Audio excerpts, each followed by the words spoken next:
এই মুহূর্তে বড় খবর উঠে এসেছে আমাদের নিউজ তৎকাল 24 এর কাছে।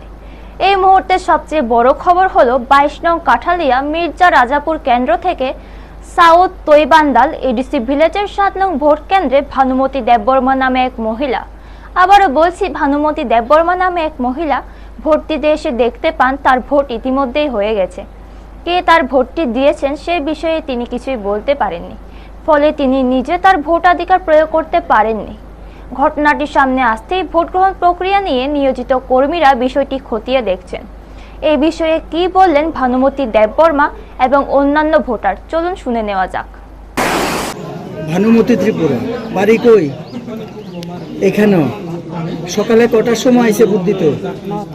9টায়। আইয়া যখন ভিতরে গেছে তখন কইছে যে তোমার ভোট হইয়া গেছে। কে কইছে? ভিতরের অফিসারে কইছে। এরপরে অফিসার কি কইছে? এখন তোমারে ভোট দিতে দিব নি? এখন ভোট দিতেন পারছেন না? আপনি ভোট দিতেন পারছেন নি? ভোট দিতেন পারছেন না? তা আপনার ভোটকে অন্য কেউ দিয়ে ফেলেছে না, বলছিলাম একটু আপনার ভোটকে অন্য কেউ দিয়ে ফেলেছে। আপনি সিরিয়াল নাম্বার অনুযায়ী অন্য কেউ দিয়ে ফেলেছে। এখন আপনি ভোট দিতেন পারছেন না।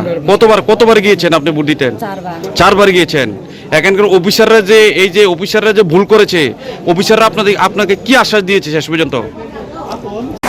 কেউ দিয়ে গিয়েছে এবং ভিতর থেকে আমরা জানতে পেরেছি যে এমনটা হয়েছে, অফিসাররা বলেছে এবং ওইটার সংশোধনের জন্য ওনাদেরকে দাঁড়াতে বলেছে অফিসাররা। আচ্ছা। এবং ওনাকে যা হয়েছে খুবই নিন্দাজনক, কারণ একজনের ভোট একজন দিয়ে গিয়েছে, ওইটা খুব অনেক চিন্তা ভাবনা করা দরকার অনেকজনে। আচ্ছা, এই ভোট কেন্দ্রটার নাম কি? এটা সাউথ তৈবান্দাল এডিসি ভিলেজ। এই মহিলার নাম কি? ভানুমতি ত্রিপুরা। ভানুমতি ত্রিপুরা।